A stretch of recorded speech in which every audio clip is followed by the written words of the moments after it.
Le droit international humanitaire protège les personnes partout dans le monde en limitant les souffrances causées par la guerre. Les conventions de Genève de 1949 qui ont été ratifiées par tous les pays de la planète établissent une distinction claire entre les combattants et ceux qui ne participent pas ou plus aux hostilités, comme les blessés, les civils et les prisonniers de guerre. Face aux défis que les conflits modernes représentent pour les individus et les sociétés, elles n'ont rien perdu de leur utilité. La première convention protège les soldats blessés ou malades.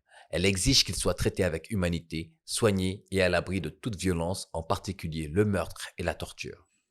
Elle prévoit aussi que les malades, les blessés et les morts soient recueillis et que le personnel et les établissements de santé soient protégés. Elle reconnaît en outre la Croix-Rouge et le Croissant-Rouge en tant que signes protecteurs. La deuxième convention étant la protection de la première aux blessés, malades et naufragés des forces armées maritimes. La troisième convention protège les prisonniers de guerre. Ils doivent être traités avec humanité et ne doivent en aucun cas être tués, torturés ou soumis à des violences sexuelles. Les femmes, de même que d'autres catégories de prisonniers exposés à des risques particuliers, bénéficient de protections spéciales.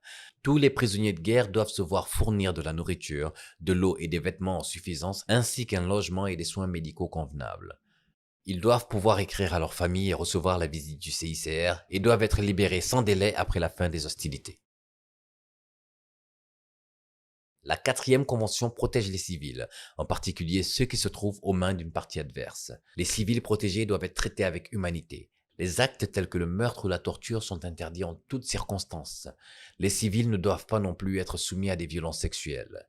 Les groupes particulièrement vulnérables comme les femmes et les enfants bénéficient de protections spéciales. Une puissance occupante doit autant que possible assurer l'approvisionnement de la population en vivres et en produits médicaux.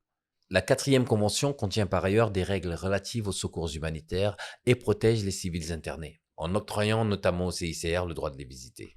Les conventions de Genève doivent être appliquées sans distinction d'aucune sorte, fondées par exemple sur la race, le sexe, la nationalité, la religion ou les opinions politiques d'une personne.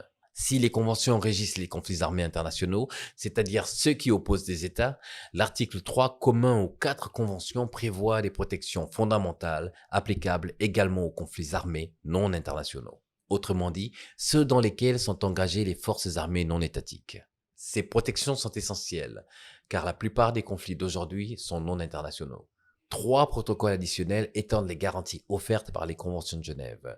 Le premier protocole, qui porte sur les conflits armés internationaux, établit les principes généraux régissant la conduite des hostilités ainsi que d'autres protections importantes. Le deuxième contient des règles vitales applicables aux conflits armés non internationaux. Et le troisième reconnaît le cristal rouge comme emblème additionnel. Le droit international coutumier vient compléter ces traités pour tous les types de conflits armés.